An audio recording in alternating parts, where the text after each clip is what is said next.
Live from Fargo and serving you on TV, online, and on the go. This is Valley News Live at noon. An armed robbery on a South Fargo street has some neighbors on edge, and police say the suspect is a teenager. Hi, everyone, and thanks for joining us. I'm Kyle Bosch. A 19-year-old is in jail for allegedly threatening someone with a gun and stealing the victim's money and cell phone. Breon Jones was arrested for armed robbery after officers were called about a mugging near Shanley High School shortly before midnight. Police say they set up a perimeter near the school to search that area, and that's when an officer caught Jones after stopping a vehicle with a man matching the description of their suspect. A search of that vehicle turned up the stolen cash and phone and a gun. No one was hurt in the incident. We're following some breaking news this noon out of Des Moines, Iowa. A massive manhunt after an ambush-style attack that left 2 police officers dead is now over. Police say the suspected gunman is behind bars. Roxana Saberi has the latest. 46-year-old Scott Green was arrested this morning in suburban Des Moines. The search for Green began not long after 2 officers were found fatally shot in their patrol cars overnight. Investigators are calling it an ambush. It doesn't look like there was any interaction between these officers and whoever the coward is that shot them while they sat in their cars. The first officer was found dead just after 1 a.m. local time in Urbandale, Iowa. The second about 20 minutes later and just 2 miles away in Des Moines. That's the best we got that we can explain the scene right now. Both of them were in their cars. At daybreak, police named Green a suspect. He was arrested a short time later, just miles from the crime scenes. The killings were a shock to the quiet community and to the police force, which officers describe as a tight-knit family. Des Moines is not a big city. You know, we all know each other. So, I mean, we're heartbroken. So far, no word on a possible motive. Roxana Saberi for CBS News. Police say that they were able to track Green down through a series of leads and tips. Fire officials are investigating the cause of a small fire in a South Fargo apartment that forced the evacuation of the entire building early this morning. Crews were called out to the 4200 block of 9th Avenue South just after midnight. One apartment there was filled with heavy smoke, and firefighters cleared everyone out of the building so they could investigate. One person did have to be treated for smoke inhalation. Well, we've got some new information for you this noon on the vandalism of an ROTC monument on the NDSU campus. Campus police say they have now identified 2 male suspects. The statue outside the Benson Bunker Fieldhouse was pushed over sometime between midnight and 8 Sunday morning. The police report has been forwarded to the Fargo City Attorney's Office for possible charges. Well, a lot of people in the valley will likely remember the big trouble caused by Michael Damron back in 1995. The former Fargo man sliced through underground cables to break into an electronics store, and that knocked out power and phone service to thousands of people in the Fargo area. Well, Damron is now back in the news and is heading back to prison for 7 years, this time for setting fire to the historic City Hall in Eagan, Minnesota. Prosecutors say Damron was allegedly upset with Eagan city officials over how they handled a theft investigation. Our streak of great fall weather continues on this Wednesday, so let's check in with meteorologist Lisa Green.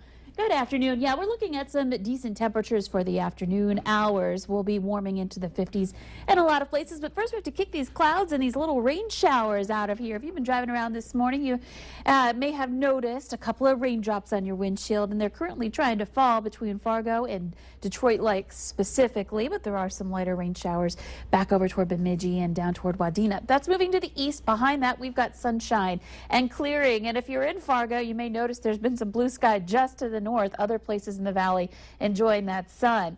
There's also a little disturbance to the north and west of us that may impact our northern valley viewers later today. 48 degrees currently in Fargo and in Grand Forks. It's a little bit cool out there, northern valley especially. Visibility has gotten better as well, where we had some fog earlier on. Here's a look at your planner for today. Expect to see some 40s and 50s and more sunshine. I'll have details on that hour-by-hour forecast and what you can expect as we head into the weekend as well in just a few minutes. All right, we will see you then, Lisa. Thank you very much. A Moorhead man is recovering from a car semi-crash on Highway 10 in Becker County. It all happened near Lake Park just after 4:30 yesterday afternoon. Troopers say 86-year-old James Stenerson rear-ended the semi. He was taken to a Fargo hospital for a non-life-threatening injury. The semi-driver was not hurt. Well, developing for you this afternoon, the North Dakota Emergency Commission has approved borrowing $4 million to help cover law enforcement expenses at the Dakota Access Pipeline protest. That is on top of $6 million that has already been spent.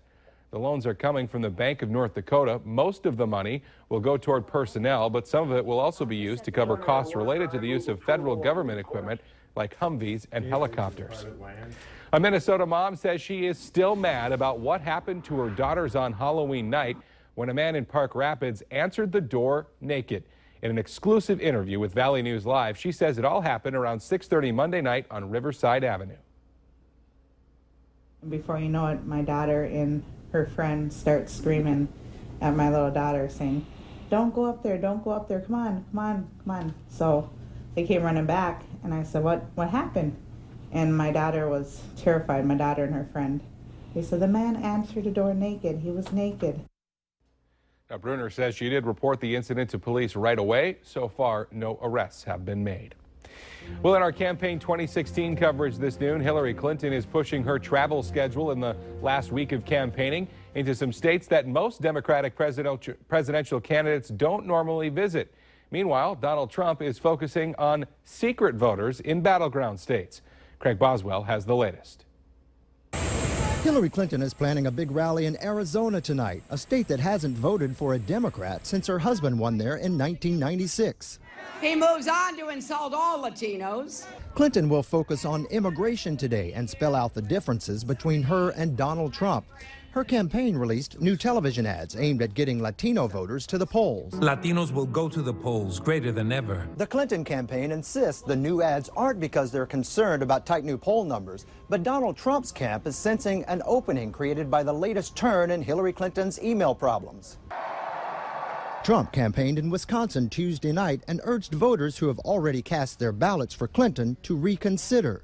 You can change your vote to Donald Trump. Will make America great again, okay? The Trump campaign believes the polls are off by as much as 5% and claim that secret supporters will vote for the GOP nominee. Trump will hold a few rallies in the battleground state of Florida today. Craig Boswell, CBS News, the White House. Now, the Clinton campaign did cancel an event set for Des Moines, Iowa today because of the murder of 2 police officers in that city overnight. Baseball history is on the line tonight in the World Series. The Chicago Cubs dominating the Cleveland Indians last night in Game 6, tying up the series at 3 apiece and forcing the final deciding Game 7. Fans for both teams have been waiting a long time for a night like this. The Indians last won a World Series in 1948. The Cubs last won it in 1908.